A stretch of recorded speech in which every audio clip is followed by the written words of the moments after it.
திருச்செந்தூர் கோயிலிலே வேளாடணும் சண்முகா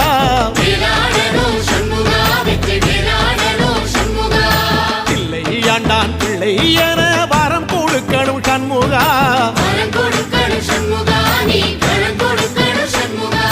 கண்ணுபடும்படி சண்முகா இந்த காலம் முழுவதும் சண்முகா உன்ன நினைக்கிற சண்முகா நல்ல செல்வம் பொழிக்கணும் சண்முகா சொன்ன வரங்களை அள்ளி கொடுக்கிற கொடை வள்ளலே சண்முகா கோடி வணக்கம் சண்முகா பல கோடி வணக்கம் சண்முகா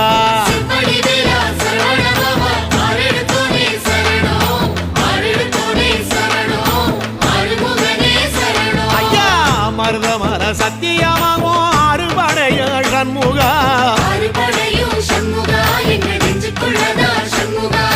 தங்கரதா ஏறி வந்து நீ எட்டி பாறையா சண்முகா